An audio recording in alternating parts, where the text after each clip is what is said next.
Ating pong kandidato para kongresista ng ikatlong distrito ng Cebu, si Dr. Gay Yapa. Ating pong candidate for board member in the 3rd District, Gigi Sanchez. Ating pong kasamahan sa Kongreso, si Manong June Yapa. Local leaders of the 3rd District of Cebu, fellow workers in government, akong mga pinalanggang kaigsunan, maayong hapon sa kanyang tanan.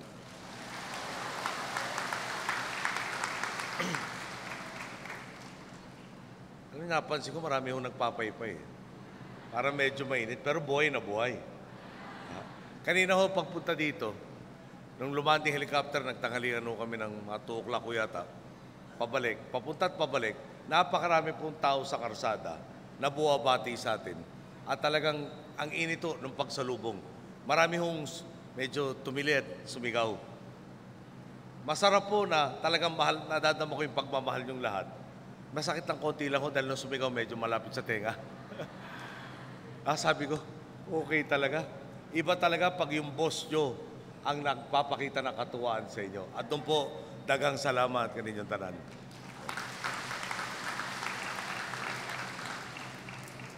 Habang dumadalas po ang pagbisita ko dito sa Cebu, parang tumataas din ang kumpiyansa kong magsalita ng Cebuano. Ang hindi ko po sigurado ay kung gumagaling na rin ako.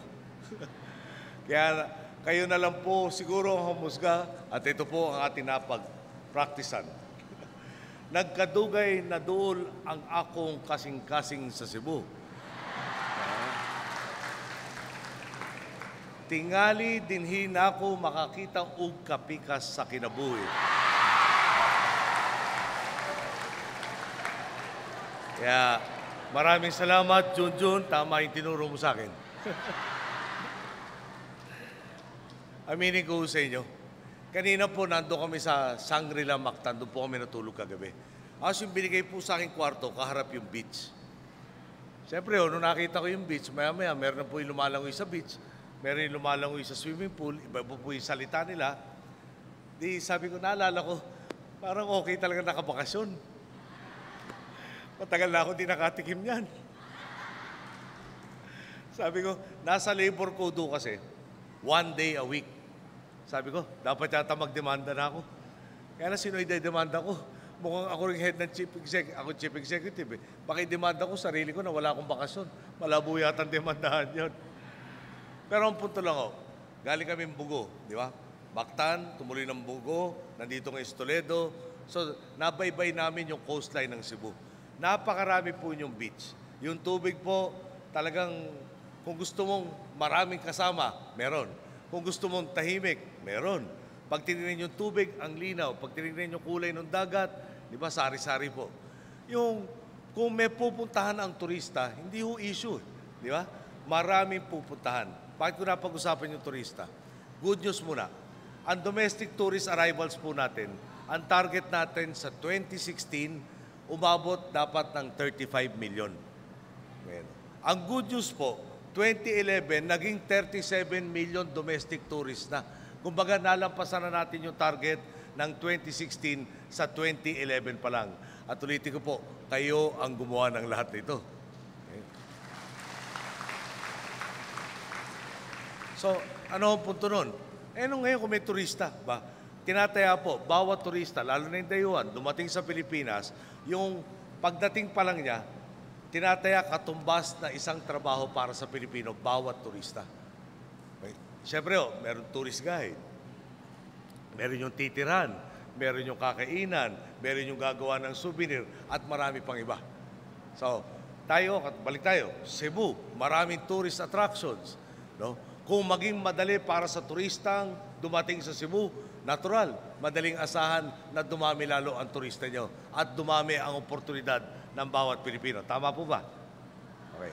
So sasabihin nyo, anong ginagawa nyo para gumaan ang biyahe ng mga turista? Una po, yung ginagawa sa Cebu, Mactan Airport. Ini-improve po natin yung facilities. Sa kasalukuyan, yung passenger terminal, ang kaya lamang ay 1.6 million tourist arrivals. Pero dumadagsa, parang ngayon pa lang 2 million na yata na-register na gumagamit yan. So, ang habol po natin, i-increase yung gagawin dyan sa terminal para maging tugma doon sa 6.5 million na tourist na tinatayang darating sa inyo. Daling salita po, para maging conveniente silang dumating, palalawakan natin yung inyong facilities, dadagdagan yung mga pasilidad para lalong dumagsa ang mga turista sa inyo dito at dumagdag ang pagkakataon para sa mga Pilipino. Dagdagan ko pa po, nagbidding na rin at na-award na po phase 1 nitong Mactan Circumferential Road. Ang halaga po ng project dapat 300 million. Pero matino na po ang bidding ngayon, yung 300 million nire-report sa atin ng DPWH ay magiging 251 million na lang ang gagastusin para dyan sa karsadang yan. Kung saan 9,000 ang gumagamit everyday.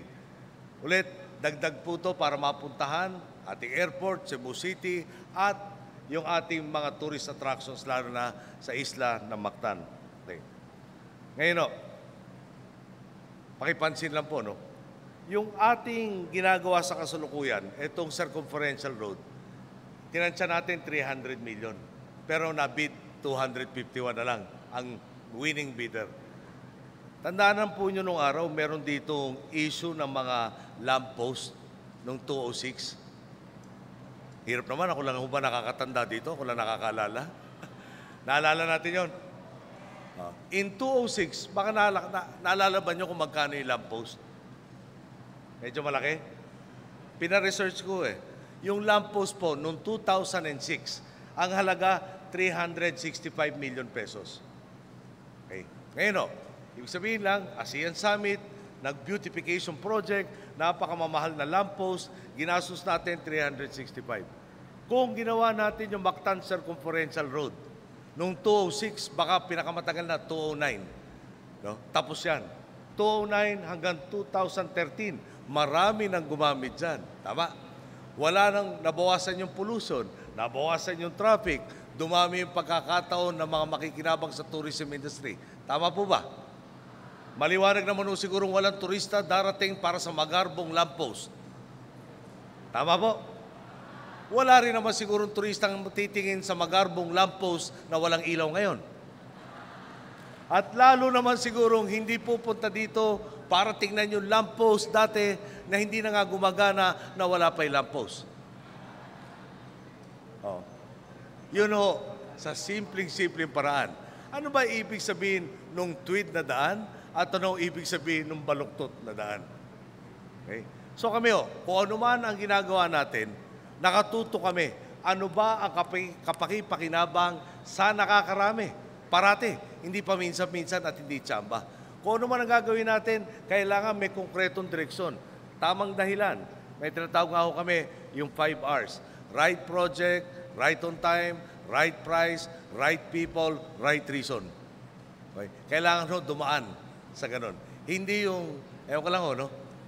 Kasi ako wala naman ako ambisyon malagay sa Guinness Book of World Records na the most expensive lamppost in the world. Iba na yan, bahala na sila. Hindi tayo mayaman na bansa no?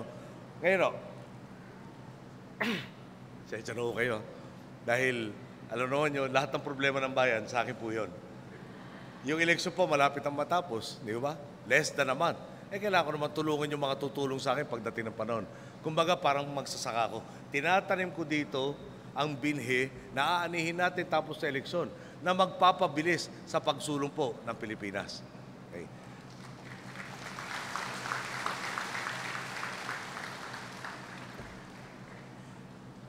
Kayo mga boss ko, alam nyo yan. Magsusumbong naman ako sa mga boss ko. Okay. Meron tayong Pantawid Pamilya Pilipino Program. Alam po nyo yan, di ba? Okay. Marami po nakikinabang na pamilya dyan. Noong minana po natin itong programang to, hindi po masyadong priority. 800,000 households.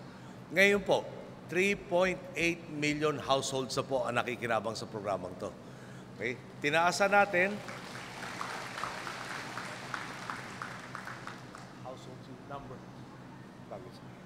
tinaasan po natin yung dami na nakikinabang dito na hindi natin tinaasan yung buwis. Okay? Mas marami tayong nagagawa, more or less, sa halos parehong budget. No? So, 800,000 naging 3.8 million, di parang times 5 na po yan. Okay? Ngayon, ano yung isusumbong ko sa inyo? Dito rin po sa Cebu at sa mga ibang lugar, meron mga umiikot at tumatakbo sa kasalukuyan. Sabi po raw nila, pag kami hindi nyo binoto, tatanggalin namin kayo dyan sa 4P program na yan.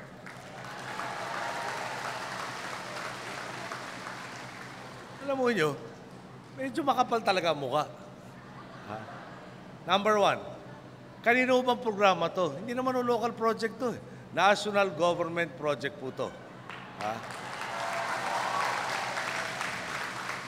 Ang pinangako natin tuwid na landas, hindi politikahan to. Sino ba ang may pangangailangan?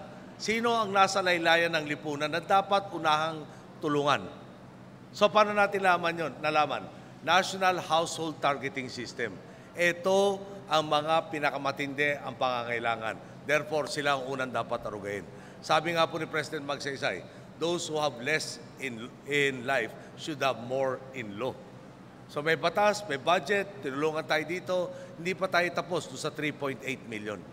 No? Hinahabol po natin between 4.4 to 4.6 million households. Okay, ngayon, pupuntahan kayo. Pag hindi nyo kami binalik sa pwesto, tanggal kayo. So paano nyo tatanggalin? Pero mas maganda ho, sandali lang ho, pag kayo sinabihan yan, parang kami ho yata naglagay sa inyo sa pwesto.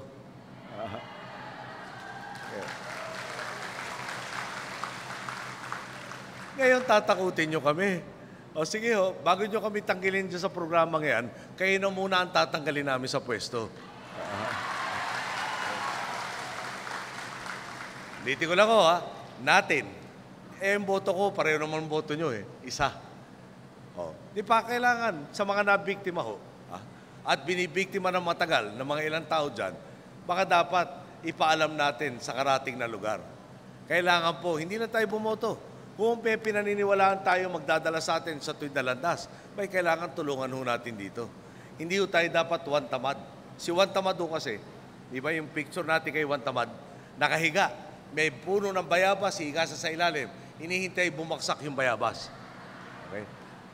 Ngayon, nung araw ko pa ho iniisip yan bago bumaksak yung bayabas sa bunganga niya, no? Hindi ko kaya bulok na yung bayabas? Hindi ba kaya nga dapat pitasin sa tamang oras? Dito ho, para maganda kinabukasan natin, kailangan yung mamumuno sa atin nakatutok na kayo ang boss na ang gagawin sa bawat araw, kapakanan nyo at hindi kapakanan ng sarili. Yan po ang kailangan natin tulong. So buo ang tiwala na pangungunahan ng mga pinunong kasama natin ngayon ang pagbagtas sa landas ng pagbabago sa Cebu. Ang magiging bago ninyong gobernador, walang iba kung hindi si Junjun Davide. Ang inyong pong napipintong maging vice-gobernador, walang iba naman kung hindi si Agnes Magpale. Pagkatapos po na eleksyon, bigyan nyo ng isang buwan, palagay ko, tawag na sa dalawang to, parang si Batman at Robin, dynamic duo. Pero sa totoo lang po, no? Si Agnes, acting governor, sabi nga kanina ni Gay, transparency, nakita ninyo kung anong estado ng inyong Kapitolyo. Tama po ba? Okay. Ako po, simple-simple lang Sabi ng tatay ko, ng nanay ko, pag meron kang inirekomenda, siguro doon mo kaya mong garantyahan.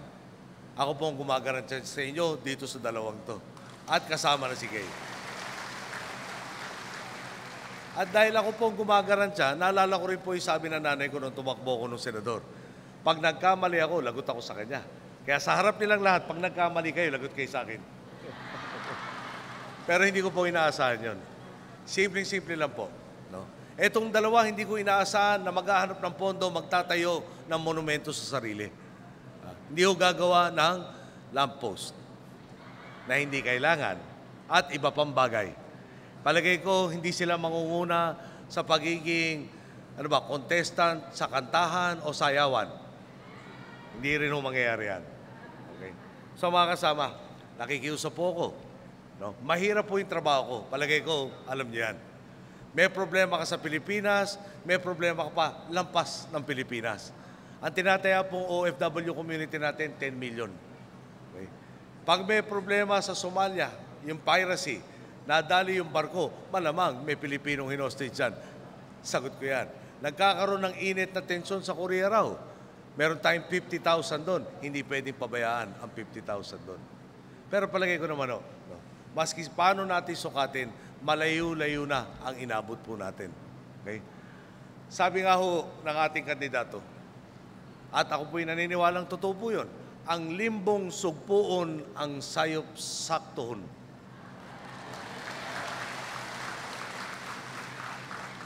Alam na alam po ni Junjun at ni Agnes ang ibig sabihin ng pagiging lingkod bayan. Paninindigan, hindi pagandahan. Pananagutan, hindi palakasan. Tapat at mabuting serbisyo lang ang kanilang isusulong sa tuwid na daan.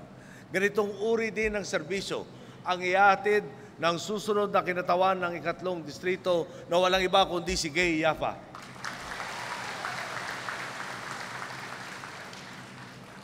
Kahit sino naman po siguro ay talaga mabibilib kay Gay.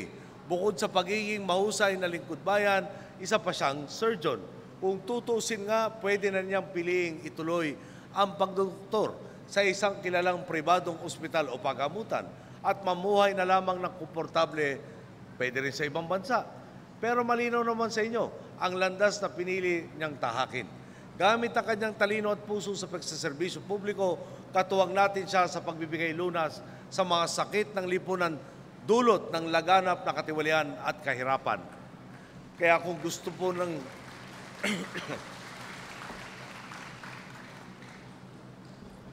Kaya kung gusto ko po at kung gusto po nyo ng ikatlong distrito ng totoong lingkod bayan na walang halong kaplastikan, iboboto po natin dapat si Gay Yapa.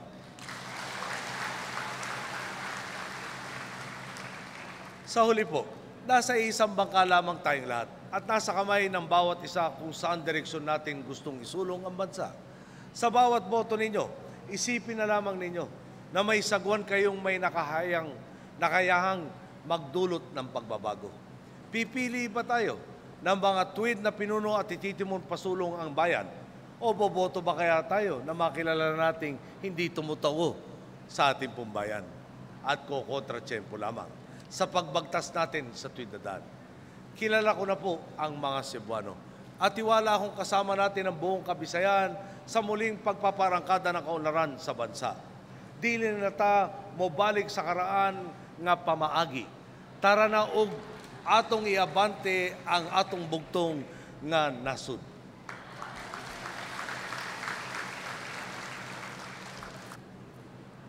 Baka, alam naman nyo, hindi tayo plastic, talagang pawis po yan.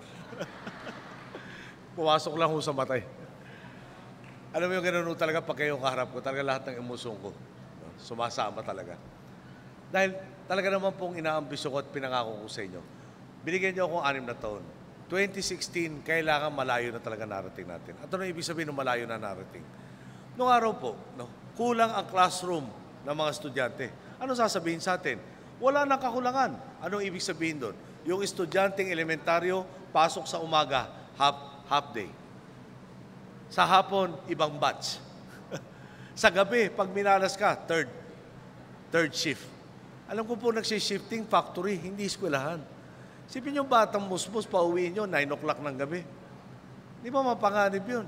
Paano kaya kalusugan ito? Paano kaya matututo kung parating po yan? Pero natiis na may kulang tayo na classroom. O, sabi na, yung iba nga, sa ilalim ng puno ng mangga, nag-aaral, may illegal logger pa. So, puto nito. Yung pinalitan ko, lampas sa isang termino ng presidente, naging presidente. Tama po ba? 9.5 years. In 3 years' time, dito sa pag-upo natin, dahil sa inyo, pangako sa atin ng DepEd sa pangunguna ni Brother Armin, kakulangan natin na 66,800 classrooms tapos na by the end of this year. Wala na tayong kulang. Okay.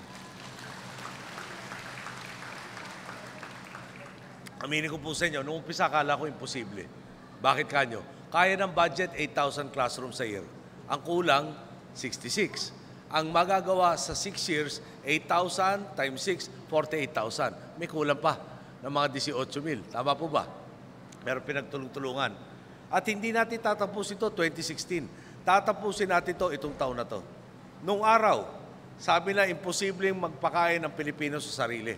Kailangan natin umangkat ng bigas. Kailangan raw 1.3 million tons every year. Noong 2010, inangkat nila yung 1.3 million, dinagdagan pa na 700,000, naging 2 million tons ang inimport natin. Lampas sa kailangan raw natin. Ano ang sinasabi namin? Sabi ni Secretary Alcala, pangako sa atin lahat, 2013, self-sufficient na tayo sa rice at baka mag-export pa tayo ng bigas. Again, within 3 years. Okay.